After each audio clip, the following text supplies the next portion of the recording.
सर्वोदय नमस्कार। अभी तक chapter 3 metals and non metals के बहुत सारे पॉइंट्स के बारे में हम लोग पढ़ चुके हैं, जिसमें क्या क्या था। तो सबसे पहले कि एलिमेंट्स कितने तरह के होते हैं, फिर मेटल्स क्या होता है, मेटल्स के फिजिकल प्रॉपर्टीज़ क्या होते हैं, मेटल्स के केमिकल प्रॉपर्टीज़ क्या होते हैं। उसके बाद फिर नॉन मेटल्स क्या होते हैं, नॉन मेटल्स की फिजिकल प्रॉपर्टी क्या है, उसकी केमिकल प्रॉपर्टीज़ क्या है, ये सब। उसके बाद फिर दोनों का डिफरेंस। और हम लोगों ने क्या पढ़ा था, रिएक्टिविटी सीरीज, कौन सा मेटल कितना ज़्यादा रिएक्टिव है। इसके आगे इस चैप्टर में हम लोग को क्या पढ़ना है, तो metal appearance of metals in nature, यानी कि मेटल्स जो नेचर में रहते हैं, अर्थ पर जो है वो किस तरह से रहते हैं। ऐसे ही तो नहीं मिल जाता होगा। तो एक चीज़ याद रखो, metals occur in nature in free state or in combined state. A metal is said to occur native or free when it is found in nature in metallic state. Those metals which remains unaffected by moisture, oxygen or carbon dioxide of the air can occur metals जो होते हैं वो अर्थ पर दो form में होते हैं, एक फ्री स्टेट और दूसरा कंबाइंड स्टेट। फ्री स्टेट क्या होता है, तो जो मेटल्स मेटालिक फॉर्म में यहाँ मौजूद हैं वो फ्री स्टेट हुआ, क्योंकि वो क्या करते हैं, मॉइस्चर से, ऑक्सीजन से, कार्बन डाइऑक्साइड से रिएक्ट नहीं करते, इस वजह से वो क्या होता है, फ्री स्टेट में होते हैं। ठीक है। उसके बाद फिर the reactive metals, the metals which react moisture, oxygen, carbon dioxide or other chemical reagent are not found in nature in free state but in combined state in the form of compound। और जो metals जो बहुत ज़्यादा reactive होते हैं, जब बहुत ज़्यादा रिएक्टिव होते हैं तो हर चीज़ से वो रिएक्ट करेंगे, इसी वजह से वो नेचर में फ्री स्टेट में नहीं मिलते हैं, वो कंबाइंड स्टेट में मिलते हैं। अब जैसे कि इसका एक एग्जाम्पल लेते हैं जो फ्री स्टेट में मिलता है, तो एक एग्जाम्पल इसका हम लोग ले सकते हैं गोल्ड। गोल्ड क्या है, एक मेटल है जो फ्री स्टेट में मिलता है। और जब इसके बारे में बात करते हैं कि जो फ्री स्टेट में नहीं मिलते हैं उन मेटल्स के बारे में, तो एक एग्जांपल हम लोग ले सकते हैं NaCl, क्योंकि जो सोडियम है, सोडियम एक बहुत ही ज़्यादा रिएक्टिव मेटल है और वो हर चीज़ से रिएक्ट करता है, मॉइस्चर से, ऑक्सीजन से, इसी वजह से वो फ्री स्टेट में नहीं मिलता है, इसी वजह से वो कंबाइंड स्टेट में मिलता है, NaCl, सोडियम क्लोराइड के रूप में मिलता है। फिर हम लोग उसमें से सोडियम निकाल लेते हैं, मेटल हम लोग निकाल लेते हैं। ओके, क्लियर है। मतलब दो फॉर्म में मिलता है, एक कंबाइंड, दूसरा फ्री।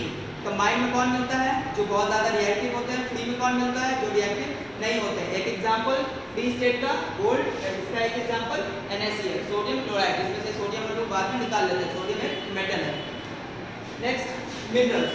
मिनरल्स क्या होता है, तो जो अर्थ क्रस्ट पे जो भी मेटल्स मौजूद होते हैं उनमें कुछ न कुछ जो सब्सटेंसेस, ऐसे सब्सटेंसेस जिनमें मेटल मौजूद होते हैं, उन सब्सटेंसेस को मिनरल कहते हैं। ठीक है। जैसे कि जो मैंने NaCl बताया, ये क्या है, एक मिनरल है जिसमें क्या मौजूद होता है, सोडियम मौजूद होता है। ठीक है। तो सोडियम कहाँ से निकाल रहा है, इस सब्सटेंस से निकाल रहा है, तो इस सब्सटेंस को हम क्या कहते हैं, मिनरल कहते हैं।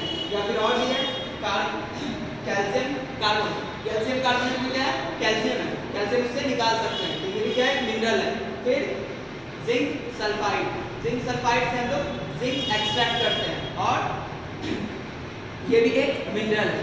इस तरह से मिनरल के बारे में हम लोग ने जाना और कौन सा मेटल कैसे नेचर में रहता है उसके बारे में हम लोग ने जाना। इसके बाद आगे हम लोग पढ़ेंगे ओर के बारे में।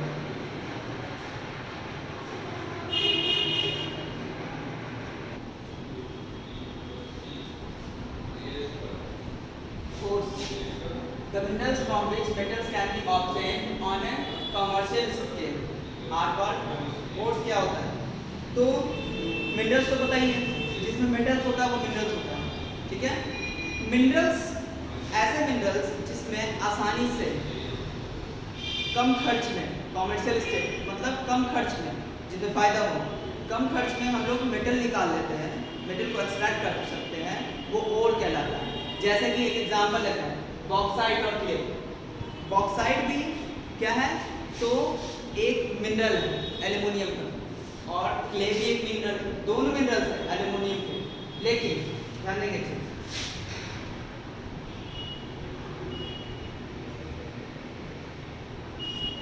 एल्यूमिनियम के बॉक्साइट और क्ले, ये दोनों के दोनों मिनरल्स हैं, मतलब दोनों में से हम लोग क्या निकाल सकते हैं, एल्यूमिनियम निकाल सकते हैं, दोनों में एल्यूमिनियम मौजूद होता है। लेकिन बॉक्साइट जो है इसमें हम लोग इजीली निकाल सकते हैं, कम खर्च में निकाल सकते हैं, इसमें हम लोग इजीली निकाल सकते हैं एल्यूमिनियम और कम खर्च में प्रॉफिट होगा हम लोग को। इसी वजह से ये एक ओर है और ये ओर नहीं, ठीक है, इसमें हम लोग कम खर्च में हम लोग निकाल सकते हैं, इसलिए एल्यूमिनियम का ओर क्या है, बॉक्साइट है, क्ले नहीं। इससे क्या पता चला, इससे पता चला सभी मिनरल्स, जो सभी भी मिनरल्स होते हैं वो ओर नहीं होते हैं, लेकिन सभी ओर्स मिनरल है। जैसे कि ये क्या है, एक ओर है, लेकिन ये मिनरल भी तो है, क्लियर, ये ओर है लेकिन ये मिनरल भी है, और ये एक मिनरल है लेकिन ओर नहीं, ठीक है, ये ओर है तो मिनरल भी है, लेकिन ये मिनरल है लेकिन ओर नहीं, ठीक है। इससे पता चला ऑल ओर्स आर मिनरल्स, सभी ओर्स मिनरल्स होते हैं, लेकिन सभी मिनरल्स ओर्स नहीं होते। फिर ओर्स जो होते हैं 6 टाइप्स के होते हैं, ores is divided in 6 types. पहला ऑक्साइड्स, तो कॉपर और एल्यूमिनियम, कॉपर एल्यूमिनियम जो है वो ऑक्साइड में मिलता है नेचर में, ठीक है, बाद में उससे कॉपर एल्यूमिनियम हम लोग निकालते हैं। फिर सल्फाइड्स, सिल्वर, जिंक और बहुत सारे मिनरल्स हैं जो सल्फाइड्स में मिलते हैं। फिर carbonates, sodium carbonate, calcium carbonate, नाम तो सुना ही होगा, सोडियम कार्बोनेट से सोडियम को निकालते हैं, कैल्शियम कार्बोनेट से कैल्शियम को निकालते हैं। तो ये सोडियम, कैल्शियम और बहुत सारे मेटल्स हैं जो कार्बोनेट कंपाउंड में होते हैं, कार्बोनेट में हम लोग होते हैं, फिर कार्बोनेट में होते हैं, फिर उससे हम लोग सोडियम कैल्शियम निकालते हैं। फिर सल्फेट, सोडियम और लीड सल्फेट में मिलते हैं। हैलाइड्स में सोडियम और कैल्शियम, उसके बाद फिर फास्फोर्ट में कैल्शियम मिलता है। इस तरह से ओर्स होते हैं 6 टाइप्स के होते हैं। अब हम लोग पढ़ेंगे कि कैसे ओर्स से हम लोग मेटल्स को निकालते हैं, ठीक है।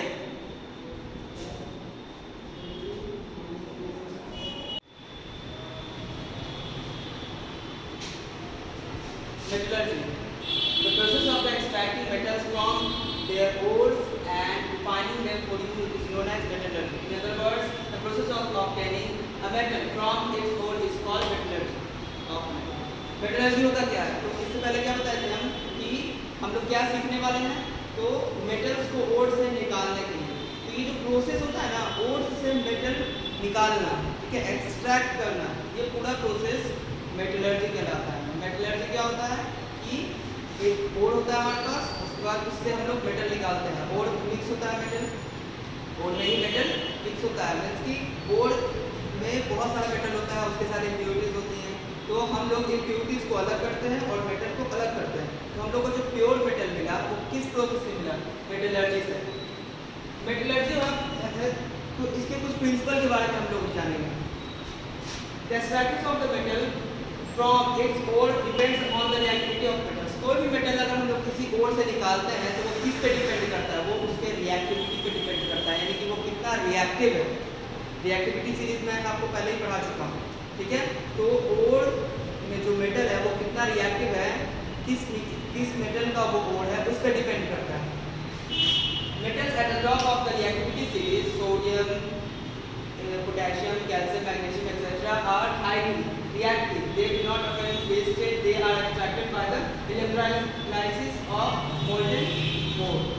हाँ, तो रिएक्टिविटी सीरीज के जो टॉप पे होते हैं, ऊपर पे, तो हम रिएक्टिविटी सीरीज पढ़ाए थे, तो उसमें बताया था कि जो ऊपर होते हैं वो ज़्यादा रिएक्टिव होते हैं, जो बीच में होते हैं वो कम रिएक्टिव होते हैं, जो सबसे नीचे होते हैं वो बहुत ज़्यादा कम रिएक्टिव होते हैं, ठीक है। तो यहाँ पर क्या कह रहा है कि यहाँ पर क्या रहा है, metals at the top, top मतलब ऊपर, ऑफ रिएक्टिविटी सीरीज, जो मेटल्स रिएक्टिविटी सीरीज के ऊपर है, ठीक है, are highly reactive. Reactivity series के ऊपर कौन कौन सा मेटल्स आता है, पोटेशियम, सोडियम, कैल्शियम, मैग्नीशियम, ठीक है। ये सब जब मेटल्स रहेंगे तो वो कभी फ्री स्टेट में नहीं मिलते हैं हमें, वो हमेशा कंबाइंड स्टेट में मिलते हैं। और उनको कैसे हम लोग निकालते हैं, तो इलेक्ट्रोलाइसिस के द्वारा। इलेक्ट्रोलाइसिस आप लोग क्लास 9 में पढ़ चुके हैं, जब किसी कंपाउंड में हम लोग इलेक्ट्रिक करंट पास करवाकर उससे मेटल्स निकाल सकते हैं। ठीक है, तो ये मेटल हम लोग कैसे निकाल सकते हैं, इलेक्ट्रोलाइसिस से। सेकेंड,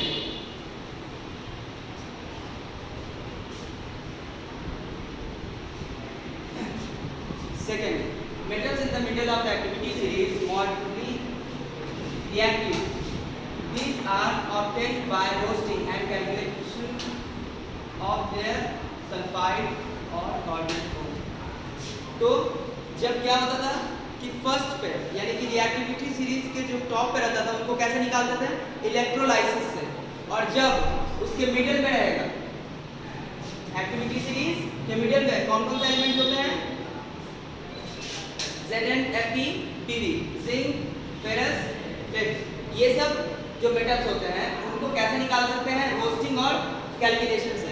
अब बात जब आता है, ये पॉइंट आया मेरा रोस्टिंग एंड कैलकुलेशन, तो ये जान लेते हैं रोस्टिंग क्या होता है। रोस्टिंग जब किसी भी ओर को हम लोग हीट देते हैं यानी उसका टेम्परेचर हाई करते हैं, कब, जब हमारे पास एयर हो यानी ऑक्सीजन हो, ठीक है, और उसे ऑक्साइड में चेंज करते हैं, इसमें ऑक्साइड में, तो वो क्या होता है, रोस्टिंग होता है। The process of heating a finely ground ore to high temperature in excess of air is called roasting. And calcination क्या होता है, तो वही प्रोसेस जब एब्सेंस और एयर में करते हैं, जब एयर नहीं होता है वही प्रोसेस करते हैं, उसे भी हीट करते हैं, तो वो होता है calculation. The process of heating a metal rich ore to a high temperature to convert the metal into its oxide either in absence और insufficient supply of air is called calculation. Calculation में क्या होता है कि air absent होता है और roasting में क्या होता है, एयर प्रेजेंट होता है। नेक्स्ट, सेकंड कंप्लीट हो गया। थर्ड, जो मेटल्स रिएक्टिविटी सीरीज के सबसे नीचे होते हैं यानी बॉटम में होते हैं, वो तो फ्री स्टेट में होते हैं क्योंकि वो रिएक्टिव नहीं होते हैं। देखें, metals at the bottom of their activity series being the least reactive are found in free state, वो फ्री स्टेट में मिलते हैं। ठीक है, अब फ्री स्टेट की जब बात करते हैं तो कॉपर और सिल्वर ये हम लोगों को सल्फाइड और ऑक्साइड में भी मिलते हैं। ठीक है, कॉपर और सिल्वर ये लीस्ट रिएक्टिव के सीरीज में आते हैं, लेकिन फिर भी ये सल्फाइड और ऑक्साइड में मिलते हैं। ठीक है, और इनको रोस्टिंग से निकाला जाता है, एक्सट्रैक्ट किया जाता है। इस तरह से ये तीन प्रिंसिपल्स हम लोगों ने पढ़े मेटलर्जी के। उसके बाद फिर अब हम लोग पढ़ेंगे मेटलर्जी करने के लिए, मेटलर्जी यानी कि ये मेटल्स निकालने के लिए कुछ स्टेप्स फॉलो होते हैं।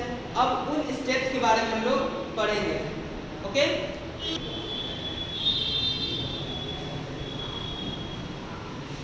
Metallurgical operations. जब कोई किसी ओर से हम लोग मेटल निकालते हैं यानी कि मेटलर्जी करते हैं, तो क्या होता है, उसमें कुछ स्टेप्स फॉलो करने होते हैं। The various steps used in metallurgy are listed. First, enrichment और ट्रेसिंग ऑफ ओर। सबसे पहले इनरिचमेंट और ट्रेसिंग ऑफ ओर मीन्स कि हम लोग ओर पहले अच्छे से निकालते हैं। मीन्स कि ओर जो मिलता है वो डस्टी किसमें किसी मटेरियल के साथ मिक्स मिलता है, सैंड हो गया, रॉकी मटेरियल। ठीक है, तो उससे पहले हम लोग ओर को निकालते हैं। ठीक है, तो ये ड्रेसिंग जो हुआ ये पहले पढ़ेंगे। दूसरा, conversion of the enriched ore into the oxide of the metal. जब ओर हम लोग के पास आ गया, उसके बाद उस ओर को हम लोग ऑक्साइड में चेंज करते हैं ताकि उससे इजीली हम लोग मेटल्स निकाल सकें। Second, extraction of the metal from the metal oxide.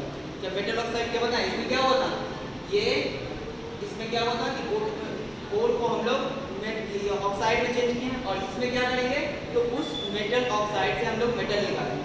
और उसके बाद refining and purification of the metal. और सबसे लास्ट में फोर्थ में क्या करेंगे, जो मेटल ऑक्साइड से हम लोग मेटल निकाले उसको प्योर करेंगे, रिफाइन करेंगे। फिर से देखते हैं, मेटलर्जी ऑपरेशंस में 4 स्टेप्स को फॉलो करना है। पहला, इनरिचमेंट और ट्रेसिंग ऑफ द ओर यानी कि ओर को अलग और उसके इम्प्योरिटीज को अलग करना है। दूसरा, conversion of the enriched ore into the oxide of the metal यानी उस ओर को हम लोग ऑक्साइड में चेंज करते हैं, मेटल ऑक्साइड में चेंज करते हैं। थर्ड में क्या, extraction of the metal from the metal oxide, और उस मेटल ऑक्साइड में से हम लोग क्या करते हैं, मेटल्स को निकालते हैं, refining and purification of the metal, और जो मेटल हम लोग को निकला, हम लोग के पास जो मेटल आया उसको प्योर करते हैं और उसको रिफाइन करते हैं। ओके,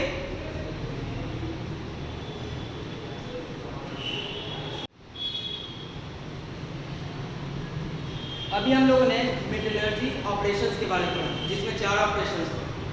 अब हम लोग उस ऑपरेशंस को एक एक करके डिटेल से स्टडी करेंगे। पहला, इंगेजमेंट और dressing of an ore. An ore mined from the earth crust contain a number of impurities which must be removed. The ore free from gangue then becomes suitable for subsequent treatment. जो impurities होते हैं किसी ओर में, उस impurity को ओर से अलग करना, ये कहलाता है enrichment और tracing of an ore। तो जो impurities होते हैं जिन्हें हम लोग अलग करते हैं, क्यों करते हैं, ताकि हम लोग को प्योर ओर मिले। अब जब ओर मिल चुका है तो आगे के ट्रीटमेंट हम लोग इजीली कर सकते हैं, इसी वजह से इस मेथड को हम लोग अप्लाई करते हैं।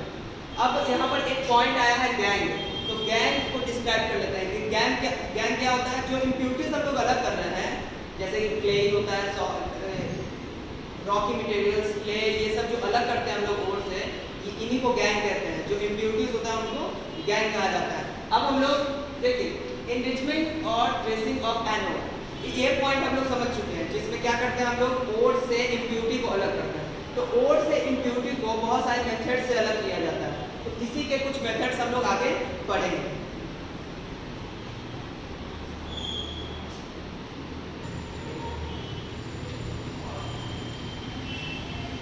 एनरिचमेंट और dressing of ore and is carried out by following methods.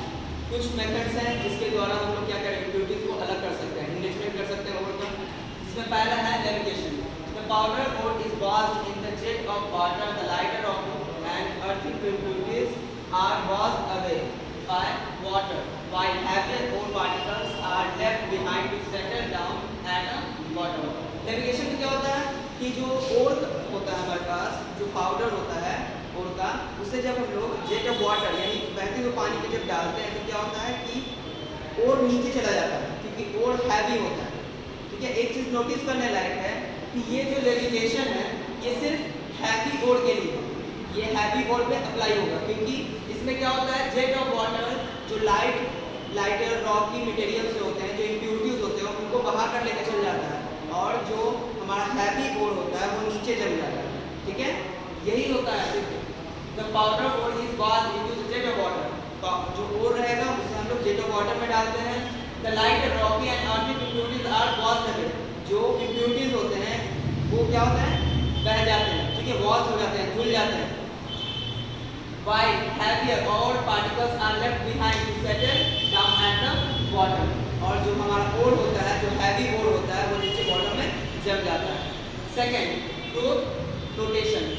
इसमें हमेशा लाइट ओर्स करते हैं हम लोग, जैसे the finally powder ore is mixed with water and a small amount of oil in a tank.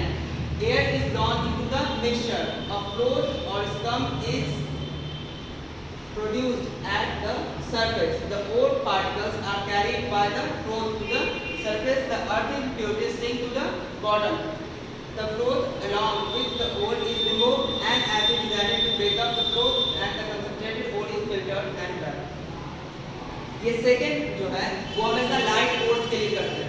इसमें क्या होता है, तो वाटर में हम लोग उस ओर को, पाउडर को मिक्स करते हैं। ठीक है, और उसके बाद उसमें ऑयल डालते हैं। ऑयल डालने के बाद उसमें एयर ब्लॉन किया जाता है, एयर डाला जाता है, जिसकी वजह से उसके ऊपर फ्लोट जमता है। फ्लोट मतलब झाग होता है। तो ऊपर में जो फ्लोट जमा ना, वो ओर के साथ, ओर को वो खींच लेता है, क्योंकि ओर भी लाइटर है, ये लाइटर के लिए यूज़ कर रहे हैं, यानी हल्के ओर्स के लिए यूज़ कर रहे हैं। तो जो हल्के ओर्स हैं वो ऊपर झाग के साथ सतह पर आ जाते हैं, सरफेस पर आ जाते हैं, और जो इम्प्योरिटीज होते हैं, जो इम्प्योरिटीज जो हैवी होते हैं, हैवी इम्प्योरिटीज वो नीचे सतह पर जम जाते हैं, बॉटम में जम जाते हैं। ठीक है, इस तरह से ऊपर जो फ्लोट होता है उसको रिमूव कर दिया जाता है, अलग कर दिया जाता है। फिर उसमें क्या किया जाता है कि एसिड मिक्स किया जाता है, ताकि वो जो फ्लोट हो वो ब्रेक हो जाए और हमारे पास हमारा कंसंट्रेटेड ओर मिल जाए। उसके बाद ओर से आगे हम लोग आगे काम कर सकते हैं। इसमें क्या हुआ था, सबसे पहले पानी में क्या मिक्स किए, तो ओर मिक्स किए और ऑयल मिक्स किए, फिर उसमें एयर ब्लॉन किए। एयर ब्लॉन करने की वजह से, एयर डालने की वजह से क्या हुआ, ऊपर फ्रॉथ जम गया। फ्रॉथ मीन्स की झाग, और उसके बाद उस झाग को अलग कर लिए। झाग के अंदर और भी मिक्स होता है, फिर उसमें एक एसिड डालें, एसिड डालने की वजह से फ्लोथ अलग अलग हो गया, फ्लोथ अलग और ओर अलग। फिर उस ओर को हम लोग क्या किए कि फिल्टर कर लिए। फिल्टर करने की वजह से हमारे पास कंसंट्रेटेड ओर अलग हो गया। Next step,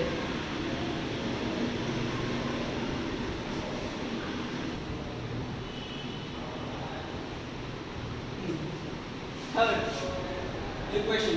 Liquefaction is the process used to concentrate the ore whose melting point is lower than that of the impurities. The impure ore is heated, the ore melts and flows along the surface, and the impurities are left behind. इसमें क्या होता है ना कि ऐसे ओर को लेते हैं जिसका मेल्टिंग पॉइंट उसके इम्प्योरिटीज से अलग हो, जिससे क्या होगा, मान लो कि कोई पाउडर है ओर का और उसके इम्प्योरिटीज का सब मिक्स है, कोई भी पाउडर मेरे पास है, इस पर रख दिए। फिर क्या होगा, अगर हम नीचे से हीट दें, नीचे से हीट अगर देंगे तो क्या होगा, जो इम्प्योरिटीज होगा वो मेल्ट नहीं करेगा क्योंकि उसका मेल्टिंग पॉइंट हाई है, और जो हमारा मेटल है वो क्या होगा, मेल्ट हो जाएगा क्योंकि उसका मेल्टिंग पॉइंट लो है। इसमें क्या था कि melting point is lower than that of the impurities, यानी कि जो मेटल है उसका मेल्टिंग पॉइंट इम्प्योरिटी से कम है, जिसकी वजह से उसके पाउडर को जब हम लोग हीट करेंगे तो जो मेटल होगा वो मेल्ट हो जाएगा और बह जाएगा, ठीक है, मेल्ट होकर फ्लो हो जाएगा, जो इम्प्योरिटी बच जाएगा ऊपर वो अलग हो जाएगा। इस तरह से हम लोग ओर को अलग निकाल सकते हैं, उसकी इम्प्योरिटी को अलग कर सकते हैं। ये था liquation. Next, magnet separation. Magnet separation सुनते ही समझ में आता है कि इसमें कुछ मैग्नेटिक यूज है। हाँ, तो नेक्स्ट देखिए, this method is used to when the magnetic property of the ore and the impurities are different. यानी कि ये एक ऐसा मेथड है जिसमें ओर और उसके इम्प्योरिटी का मैग्नेटिक प्रॉपर्टी एक दूसरे से अलग होगा। जैसे कि एक एग्जांपल टिन स्टोन है। टिन स्टोन जो होता है वो अपने इम्प्योरिटी वोल्फ्राम के साथ मिलता है, और वोल्फ्राम जो होता है वो मैग्नेट को अट्रैक्ट करता है, यानी कि उसमें मैग्नेटिक प्रॉपर्टी होता है। For example, tin stone and ore of tin contains wolfram as an impurity that is magnetic. The powdered tin stone is spread on the belt moving over the electromagnetic rollers. The wolfram is attracted and collected in the pot near the magnet. Tin stone falls away from the magnet. तो tin stone जो होता है वो wolfram के साथ होता है। फिर क्या करते हैं, एक रोलर ले लेते हैं, जैसे कि मान लेते हैं कि ये रोलर है,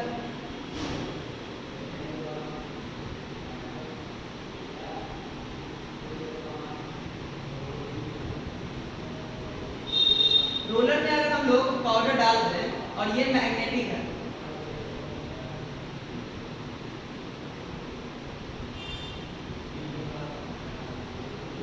अगर ये मैग्नेटिक होगा और यहाँ पे पाउडर डाल देंगे तो क्या होगा, यहाँ से टिन स्टोन जो होगा वो इधर गिरेगा, क्योंकि रोलर क्या हो रहा है, घूम रहा है, तो टिन स्टोन इधर गिरेगा एक अलग बॉक्स में। क्यों? इसलिए क्योंकि ये मैग्नेटिक नहीं है, और जो तुम्हारा मैग्नेटिक था वोल्फ्राम वो यहाँ से अट्रैक्ट होकर यहाँ गिरेगा, इस तरह से। इस तरह से इम्प्योरिटी जो होगा वो अलग हो जाएगा और हमारा ओर अलग हो जाएगा, ठीक है। यही है मैग्नेटिक सेपरेशन। मैग्नेटिक सेपरेशन में मैग्नेटिक प्रॉपर्टी का यूज होता है। जाहिर सी बात है, कोई भी चीज मैग्नेट को अट्रैक्ट नहीं करती है जब तक उसमें मैग्नेटिक प्रॉपर्टी ना हो। तो वोल्फ्राम में मैग्नेटिक प्रॉपर्टी होता है, वो मैग्नेट को अट्रैक्ट करता है, जिसकी वजह से वो अलग हो जाता है, ठीक है। नेक्स्ट,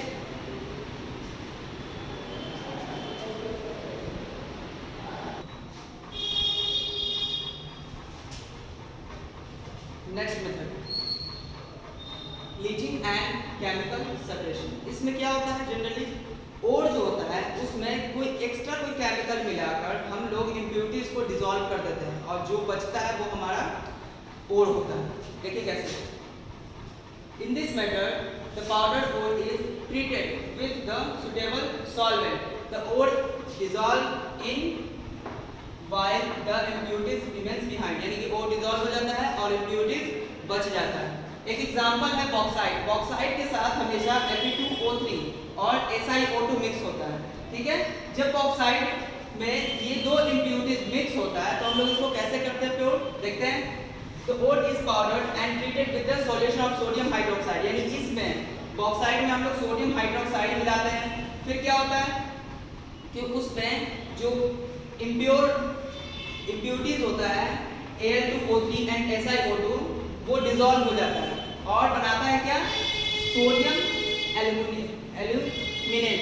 हम लोगों को क्या मिलता है, सोडियम एल्यूमिनेट मिलता है और सोडियम सिलिकेट मिलता है. तो एल्यूमिनेट यहाँ है यानी एल्यूमिनियम यहाँ पर है, इसलिए अब इसके साथ काम करते हैं. The impurities left behind undissolved. जब उसमें सॉल्वेंट मिलाते हैं तो क्या होता है, सोडियम एल्यूमिनेट बनता है और जो इम्प्यूरिटीज रहता है वो डिसॉल्व नहीं होता है. फिर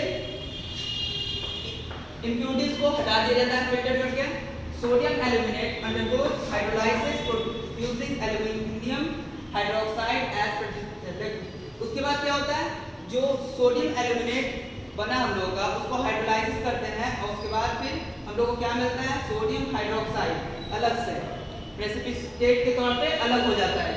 फिर क्या होता है, जो बच गया हमारे पास उसको हम लोग क्या करते हैं, फिल्टर करते हैं, फिर ड्राई करते हैं, वॉश करते हैं, इग्नाइटेड करते हैं, तब जाके हम लोग को प्योर एल्यूमिनियम मिलता है. केमिकल रिएक्शन के तौर पर देखते हैं. Al2O3 NaOH मिक्स करने पर जो इम्प्यूरिटीज था वो हट गया और बचा क्या, सोडियम एल्यूमिनेट बना. फिर सोडियम एल्यूमिनेट और जो वाटर को हम लोग मिक्स किए तो क्या हुआ कि हम लोग का NaOH अलग हो गया प्रेसिपिटेट के तौर पे और ये बच गया. और उसके बाद फिर इसे ड्राई करके हम लोग क्या निकालें, सोडियम ड्राई करके हम लोग क्या निकालें, प्योर एल्यूमिनियम निकालें. और यहाँ पर हम लोग का वाटर साइड में बच गया. ये जो था पांचवा मेथड था किसका, dressing and enrichment of an ore. अब हम लोग पढ़ेंगे नेक्स्ट, जैसे कि चार टाइप्स बताया था कि चार तरह से हम लोग ये कर सकते हैं. जिसमें पहला टाइप था dressing and enrichment of the ore, जिसमें हम लोग 5 टाइप पढ़े कि 5 टाइप से हम लोग इम्प्यूरिटीज को अलग कर सकते हैं. इसके बाद हम लोग नेक्स्ट वीडियो में इसके दूसरे मेथड के बारे में पढ़ेंगे, दूसरे टाइप्स के बारे में पढ़ेंगे कि कैसे दूसरे टाइप से हम लोग आगे का काम करते हैं. ठीक है, यहाँ तक आज का वीडियो यहीं तक खत्म होता है. और घर पर ध्यान रखिए, जिस तरह से कोरोना तेजी में फैल रहा है आप लोगों को अपनी देखभाल खुद ही करनी होगी और लगातार हाथ धोते रहिए और साफ सुथरा रहने की